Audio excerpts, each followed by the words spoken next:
बात करते हैं हनुमान की तो ऐसा हो ही नहीं सकता कि राम नाम जी वहां पे ना आए। और ये भी असंभव है कि आप कितना भी अच्छा साउंड सिस्टम ले लें, उसके अंदर इको या विषय हमारे बीच में भी बालक सिद्धार्थ ने जो रामायण हमारे हृदय में उतारी है कानों के माध्यम से, तो मुझे लगता है एक बार जोरदार तालियां उसकी अनुपस्थिति में हो रही है। और हमें से हर एक को ये पता है कि जहां श्री राम की चर्चा है, जहां श्री राम कथा है, वहां हनुमान का विराजना सुनिश्चित है।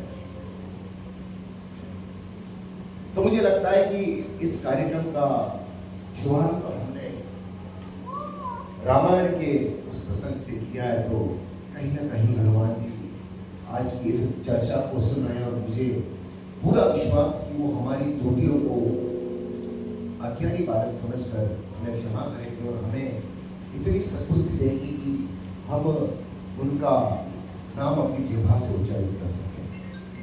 बड़े सौभाग्य का विषय है कि आज मेवाड़ डॉग फेस्ट के अंदर जो अद्भुत विषय रखा गया है हनु प्रज्ञा प्रवर्तन, और उससे भी सौभाग्यशाली हम सभी इस सभागार में बैठे हुए तमाम व्यक्ति हैं जिन्हें ये हनुमत चर्चा सुनने का सौभाग्य प्राप्त हुआ है। राम रक्षा स्तोत्र में यूं तो प्रभु श्री राम की स्तुति की गई है, लेकिन कहा गया है कि मनोजम मारुत तुल्य वेगम जितेंद्रिय बुद्धिमताम वरिष्ठम आत्मा जनमानम श्री राम दूतम शरण प्रपद्ये। वहां भी करें कि आज श्री राम के दूत की शरण में जाता हूं। सबसे पहले आप दोनों का मैं मेवाड़ की पावन माटी का स्वागत करता हूँ, आदरणीय जॉर्ज जी का और दिनेश जी का। एक बार जोरदार तालियों से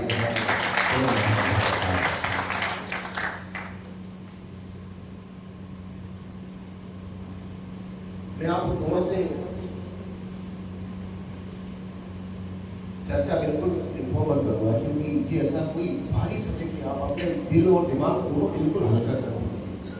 ये कोई बहुत ज्ञान की बात नहीं होने वाली है। यहाँ पर हम बिल्कुल वैसी बातचीत करेंगे जैसे हम अपने घरों में अपने दादा दादी, नाना नानी या अपने भाई बहनों से करते हैं। वैसा ही आज फील कर रहा हूँ कि मैं अपने बहन और अपने भाई से पुस्तक पर चर्चा करेंगे। तो चंद्रेश जी, सबसे पहला मैं आपसे एक जो मुझे जिज्ञासा आई है, आज मैं साउंड नो इको कम कर तो डीलो नहीं चल रहा है। Yes, thank you. तो चंद्रेश भाई, मुझे आप ये बताइए कि जब आपने इस पुस्तक को लिखा तो इसमें सबसे पहले आपने दादाजी और दादी जी का उल्लेख किया है, उसके पीछे क्या वजह रही वो मैं भी जानना चाहूँगा, और मुझे लगता है कि जो इस पुस्तक को पढ़े वो सभी जानना चाहिए। जय श्री राम। जय श्री राम। देखिए, आपने प्रश्न अच्छा किया है। मैंने पुस्तक में द्वितीय पृष्ठ पर मैंने दादा दादी जी को ये पुस्तक समर्पित की है। उससे पहले तो ये जो प्रेरणा है सब हनुमान जी की है। हनुमान जी मेरे गुरु हैं। तो मैंने इस पुस्तक के प्रारंभ में लिखा है, बोलने वाले गुरु, सुनने वाले गुरु, लिखने वाले गुरु और पढ़ने वाले गुरु। तो यहाँ सभी गुरुजन विद्यमान हैं मेरे लिए, तो मैं उनको सबको प्रणाम करता हूँ। हुआ यूँ कि मैं पुस्तक जब लिखना शुरू किया था मैंने कोरोना के समय में, तो कोरोना के समय में मेरे घर में सभी राम नाम लिखते थे। राम नाम की कॉपी रखे उसमें राम नाम लिखते थे। दादी जी, दादाजी, मैं खुद भी लिखता था, मेरे माताजी, पिताजी सभी लिखते थे। तो मैं दादी जी के सामने बैठा हुआ था, हम दोनों राम नाम लिख रहे थे। तो दादी जी राम नाम अलग तरीके से लिख रहे थे, वो बिल्कुल सामान्य तरीके से घुमा के लाइन खींच के ऐसे ही लिख रहे थे और ऊपर लाइन नहीं खींच रहे थे। तो मैंने दादी जी से पूछा, आपके राम नाम अलग तरीके से कैसे लिख रहे हो? तो उन्होंने कहा, मुझे पढ़ना नहीं आता, मैं अनपढ़ हूँ, मैंने कभी स्कूल में मैं नहीं गई। तो मैंने कहा ये अक्षर, तो उन्होंने कहा इस दोनों अक्षरों के अलावा मुझे कुछ नहीं आता। तो मैंने दादी जी को समर्पण किया है। उसमें लिखा है, मेरी दादी जी को, इंदिरा देवी जी को, जिन्हें राम नाम लिखने के सिवा कुछ लिखना ना आया। तो ये मेरा दादी जी को समर्पण था। दादाजी का ऐसा था, ये पुस्तक चूंकि प्रबंधन पर आधारित है, मैनेजमेंट पर आधारित है, और मैंने मेरे दादाजी को देखा है, उन्होंने पूरे जीवन में जगह जगह वो घूमे, बहुत उन्होंने संघर्ष किया, सफलताएं कम मिली, लेकिन एक चीज़ जरूर थी, उनमें प्रबंधन बहुत अच्छा था। वो परिवार का प्रबंधन उन्होंने बहुत अच्छे तरीके से किया। चाहे सास बहू की लड़ाई हो, वो बहुत आसानी से मैनेज करते थे, बहुत आसानी से मैनेज। मुझे हंसी आती थी कि वो किन तरीक़ों से मैनेज करते थे। और चाहे पापा मम्मी हो, चाहे पापा दादी जी के बीच में परिवार के सदस्यों की जो लड़ाई थी, कभी कभी जैसे छोटी मोटी बातचीत होती, उसको इतना अच्छे तरीके से मैनेज करते थे। चलो जी, आप अकेले आए, भाभी जी को जाए? नहीं, मैं अकेले आया। फिर खुल के बोल जाए, खुल के मतलब पूरी बात आज। जी, वैसे मेरी पत्नी भी जानती है, इस दादाजी के गुणों को बहुत अच्छे से जानती है। वो कहती है वास्तव में दादाजी बहुत अच्छे हैं, अच्छा प्रबंधन करते हैं। तो मैंने उनको प्रबंधन किया, उनको समर्पित की कि मेरे दादाजी श्री मूलचंद जी को समर्पित, जिन्हें परिवार प्रबंधन के अलावा कुछ ना है, ये सबसे बड़ी चीज़ थी मेरे लिए। तो ये था सर दादा दादी को समर्पण। बहुत इसमें सबसे अच्छी बात जो मेरे दिल में उतरी वो ये कि आपकी दादी पढ़ना लिखना नहीं जानती थी, लेकिन जीवन में जो 2 शब्द उन्होंने लिखना सीखे, मुझे लगता है कि वो किसी के जीवन को तारने के लिए पर्याप्त है। अंशुमन, मैं आपसे एक सवाल करना चाहूँगा कि देखिए, आप सबके लिए जानने के लिए और ये बता दूँ कि सबसे पहले तो किसी पुस्तक को लिखने का विचार आना ही अपने आप में एक बहुत बड़ी बात है, और उस पर विषय का चयन उससे भी बड़ा काम है। लेकिन बात जब आती है किसी व्यक्तित्व की, अगर किसी व्यक्तित्व को आप केंद्र में रखकर कोई पुस्तक लिखने की चेष्टा करते हैं या कोई विचार बनाते हैं, और वो व्यक्तित्व कोई साधारण व्यक्तित्व नहीं, वो व्यक्तित्व बजरंग बली है, तो उस पर लिखना तो मुझे लगता है कि जीवन के समस्त दुष्कर कामों में से एक काम होगा। तो अंशु जी, आपको कैसे ख्याल आया श्री हनुमान जी पर पुस्तक लिखने का? सबसे पहले तो आप सभी को प्रणाम करती हूँ, आपको भी नमस्कार करती हूँ, और इस मंच से आज मुझे ये बात कहने का मौका मिल रहा है, तो बहुत बहुत आभार और धन्यवाद करती हूँ उदयपुर की इस भूमि को, मेवाड़ की इस भूमि को, क्योंकि मैं उस जगह से ताल्लुक़ रखती हूँ जो मीरा नगरी है, जो मीरा की नगरी है, मेडता सिटी। और आज मैं मीरा की ससुराल में बैठकर, मेवाड़ की धरती पर बैठकर उनके हमेशा उनसे एक यही आशीष मांगती हूँ कि अपने छोटा सा अंश का आशीर्वाद स्वरूप मुझे देना कि मेरा साहित्य भी इस देश विदेश तक पहुँच पाए। तो बहुत आभारी हूँ इस मंच की, मेवाड़ टॉक फेस्ट की। आपने जैसा बताया कि किसी व्यक्ति को केंद्र में रखकर जब हमको किताब लिखनी होती है, तो जब वेदव्यास जी ने महाभारत लिखी थी तो वो थोड़े विचलित हो गए थे। नारद जी ने उनसे सवाल किया कि ऐसा क्यों आपको लग रहा है कि आप संतुष्ट नहीं हैं, आप अंदर से थोड़े दुखी हैं। आपस में जब विचार विमर्श हुआ तो समाधान उसका सामने आया कि आपने इसमें केंद्र में भाइयों के झगड़े रखे हैं, आपने आपसी जो भी द्वेष होते हैं, क्लेश होते हैं, वो रखा है, और प्रभु श्री कृष्ण को इसकी परिधि पर रखा है। इसीलिए आप कुछ ऐसा रचिए जिसकी केंद्र में परमात्मा हो, तो फिर उसके बाद भागवत की रचना हुई। उसी तरह से हनुमान जी की मैं एक छोटी सी उपासक हूँ, बहुत मानती हूँ, और इसलिए मानती हूँ कि मुझे लगता है पग पग पर वो सहायक हैं, और अगर राम के द्वारे पहुँचना है तो हनुमान जी ही हैं जो हमें राम के द्वारे पहुँचाएंगे। किसी मिनिस्टर के पास पहुँचना होता है तो उनके पीए साहब को कहना पड़ता है कि साहब हमारी अर्जी लगा दीजिए और हमारा विजिटिंग कार्ड वहाँ तक पहुँचा दीजिए। तो बस हनुमान जी भी उसी तरह से हमें राम के द्वारे पहुँचाएंगे। हर हनुमान जन्मोत्सव पर पिछले 3 वर्षों से ऐसे मुझे विचार आया कि मैं उन्हें क्या भेंट करूं।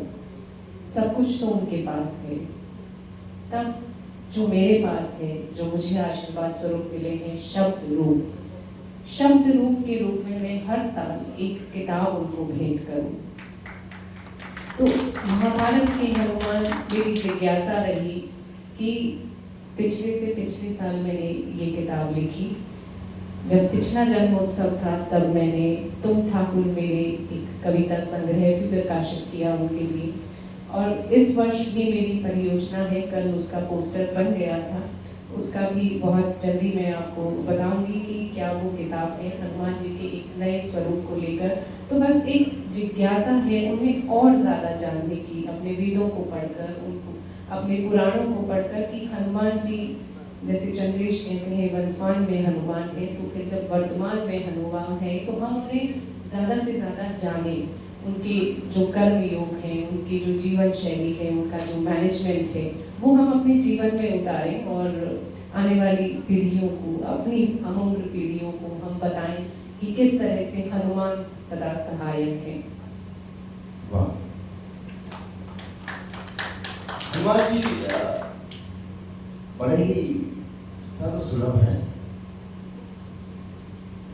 मुझे लगता है कि हनुमान चालीसा ही एक ऐसा पाठ है जिसको करने के लिए बड़े विद्वानों ने कहा कि कोई बाध्यता नहीं, आप बैठ कर करो, उठ कर करो, सो कर करो, जैसे भी करो।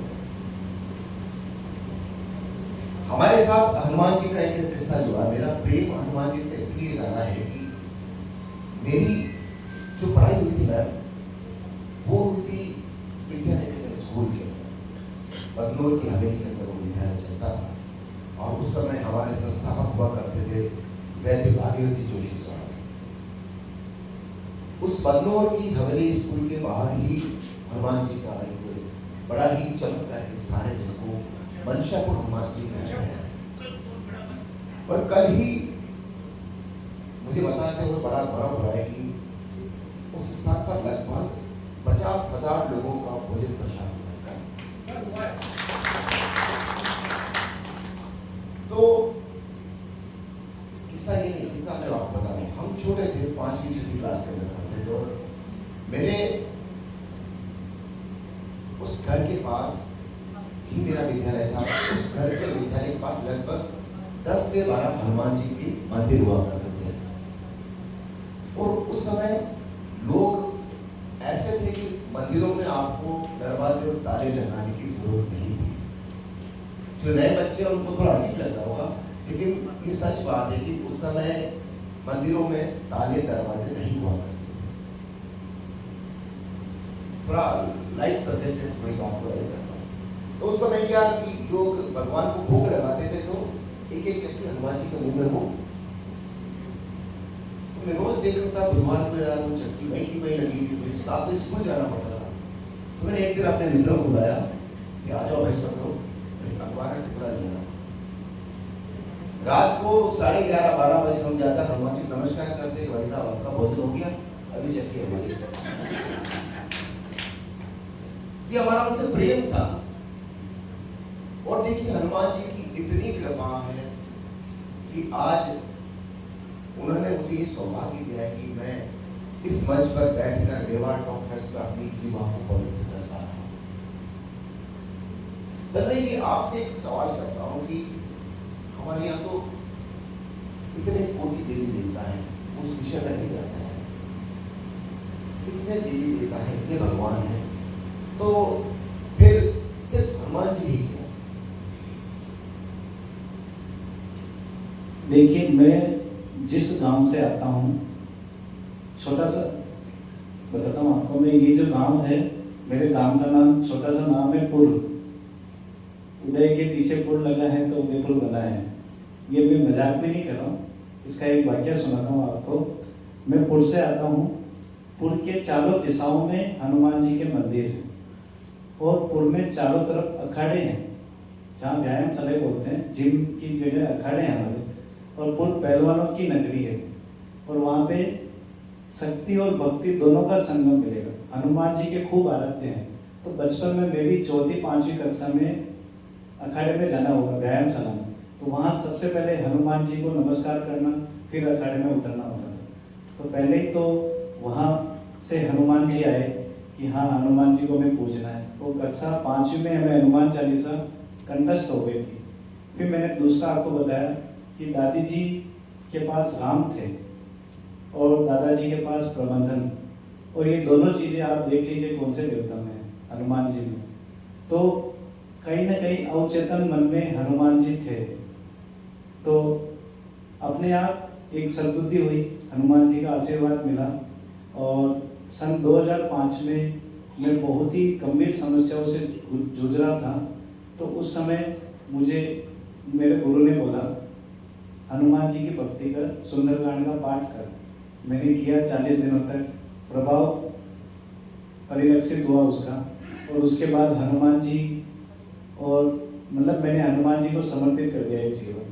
तो उससे ये लगा कि मुझे हनुमान जी पर ही पुस्तक लिखनी है। जैसा मैंने बताया, कोरोना में दादा और दादी जी से मुझे लगा कि ये दोनों हनुमान जी में हैं। तो मैंने कोरोना के उस दिन से ही मैंने हनुमान जी पे लिखना शुरू किया, और इसी वजह से हनुमान जी मेरे जीवन में आ गए और पुस्तक रूप में आ गए। वाह, सुंदरकांड की बात करी तो आपने जब सुंदरकांड कराना होता है, जागृत की वचन सुनाए, सुनिया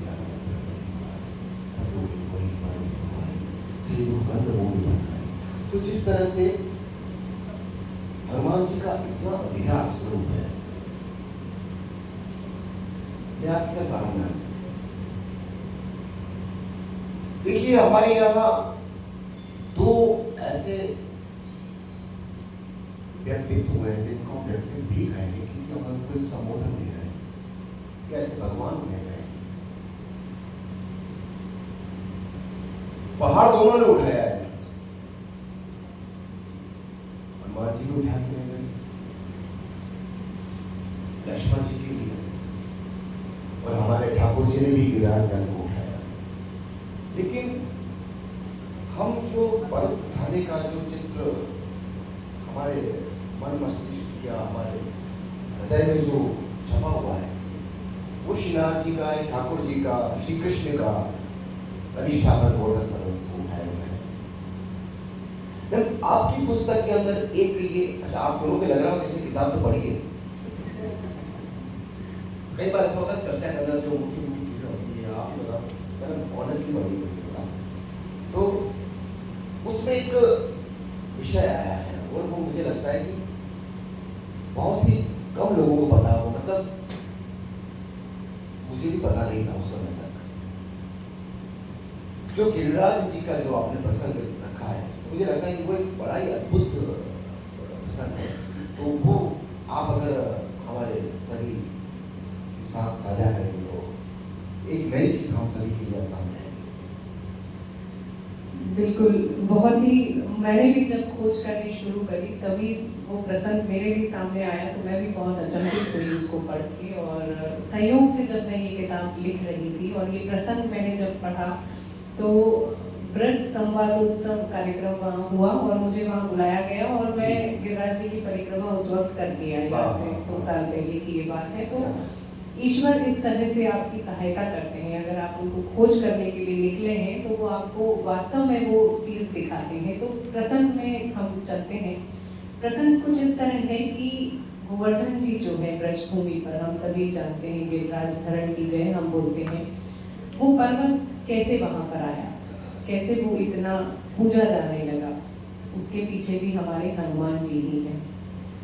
जब राम सेतु बन रहा था, तब जब वहाँ के सारे पर्वत और पत्थर खत्म हो गए, तो हनुमान जी हिमालय पर चले गए।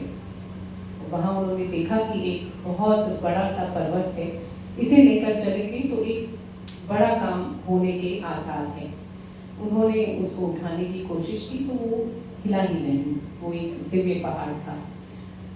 हनुमान जी ने उनसे प्रार्थना की, उनको बोला कि भाई मैं आपको जिस प्रयोजन के लिए लेकर जाना चाहता हूँ वो ये है कि श्री राम सेतु बना रहे हैं, सीता मैया को लेने लंका जाना है, और उसी प्रयोजन के लिए मैं आपको लेकर जाना चाहता हूँ।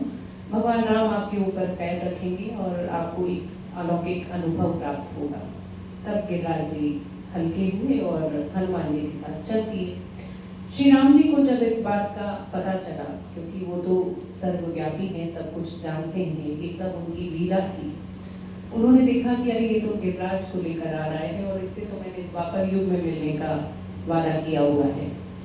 तब उन्होंने राम सेतु का निर्माण जल्दी जल्दी करवा दिया और एक आकाशवाणी करवा दी कि अब जिसके पास जो पत्थर पहाड़ पर्वत हो वो उसे वहीं रख दे।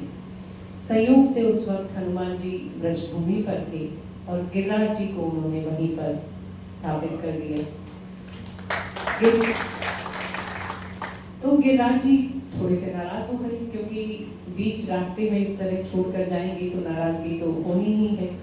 तो हनुमान जी ने कहा कि मैं अपने राम जी की तरफ से आपको ये आश्वासन देता हूँ कि अगर इस तरह से बीच राह में छोड़ा है तो उसका कोई कारण होगा, और मैं वापस आके आपको जरूर यहाँ बीच मझधार में नहीं छोड़ूंगा, मैं कुछ ना कुछ इसका सॉल्यूशन करूंगा, कुछ ना कुछ इसका सुलझाव जरूर होगा। आप मेरे पे विश्वास रखिए, क्योंकि मैं अपने राम जी पर विश्वास रखता हूँ। तो उस विश्वास के चलते जब राम जी के पास वो वापस गए, तब राम जी ने उन्हें ये कहा कि जाकर उस गिरिराज जी को ये कहो कि जब द्वापर युग आएगा और कृष्ण अवतार होगा तो मैं अपने गोप वालों के साथ उनके ऊपर खेलूंगा, और जब इंद्र कोप करेगा तो 7 दिन तक अपनी उंगली पर उनको उठा के रखूंगा। तो इस तरह से गिरिराज जी को वापस जाकर जब हनुमान जी ने बताया, तब वो वहीं पर स्थापित हुए। और आज गिरिराज जी की जो परिक्रमा हम करते हैं तो हम उसमें देखते हैं कि हनुमान जी के बहुत सारे मंदिर उस परिक्रमा में हमारे पास आते हैं। हम उनको दर्शन भी करते हैं और कहते हैं कि पुछड़ी का लौटा, हटीलो हनुमान, ये सब जब परिक्रमा करते हैं और जब तक हम उनको प्रणाम नहीं करते तो परिक्रमा हमारी अधूरी मानी जाती है।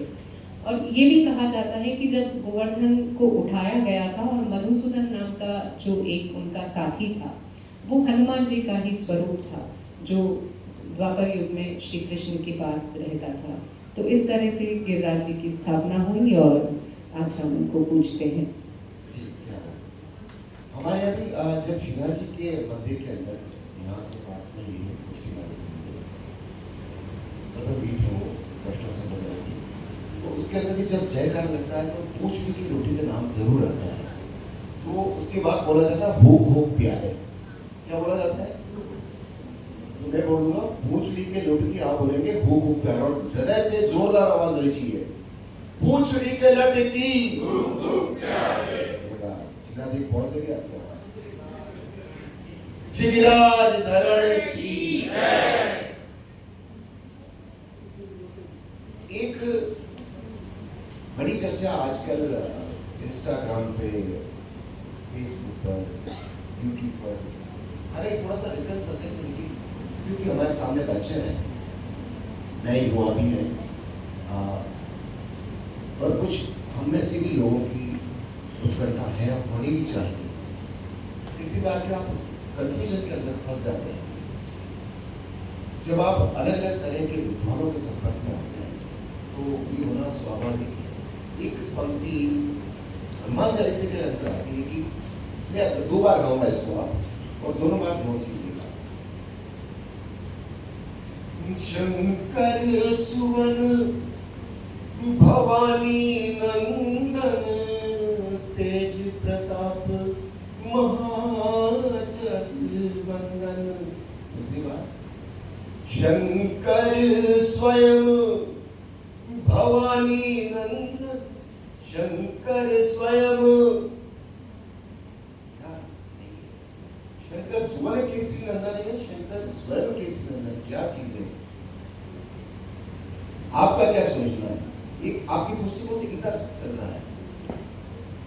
वैसे पुस्तक से इधर है, शास्त्रों वाली बात है इसमें, शंकर सुवन और शंकर स्वयं। मेरा मानना है कि शास्त्रों में अभी शंकर सुवन लिखा हुआ है, शंकर सुवन। तो मैं ज़्यादा अन्य पे नहीं जाते हुए शास्त्रोक्त बात को मानूंगा कि शंकर सुवन लिखा हुआ है तो शंकर सुवन ही।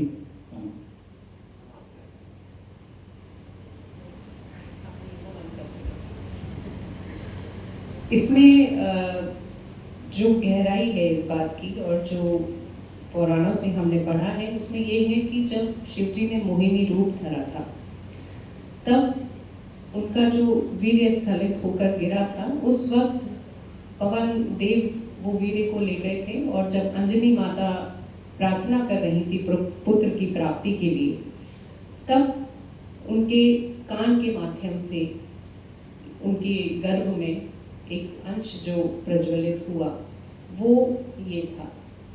इसीलिए शंकर स्वयं भी कहा जाता है कि भगवान शंकर स्वयं राम के सेवक होना चाहते थे, तो उन्होंने ये माध्यम अपनाया और इस तरह से वो हनुमान जी बनकर उनके सेवक के रूप में हमारे श्री राम के सेवक हुए। और एक कथा और जो आती है दूसरी चौपाई में आपको बताती हूँ कि तुम मम प्रिय भरत समभाई, क्यों लक्ष्मण संभाई नहीं है, क्यों शत्रुघ्न संभाई नहीं है। तो जब दशरथ भगवान ने वो खीर बनाई थी और अपनी रानियों को खिलाई थी, तो उसका एक अंश एक चील उड़ा कर ले गई थी और वो अंश माता अंजनी के हाथ में आकर गिरा था और उन्होंने प्रसाद समझकर उसको खाया था। तो जब कैकई का अंश लेकर वो चील उड़ी, तो जो भरत हुए जिस माँ के गर्भ से, उसी अंश से, उसी खीर से माता अंजना के गर्भ में भी पवन सुत हुए, और इसीलिए कहा जाता है कि तुम मम प्रिय भरत संभाई। सियावर रामचंद्र की। देखिए आज कितनी अच्छी भगवत चर्चा आज मेवाड़ टॉक फेस्ट के माध्यम से हो रही है।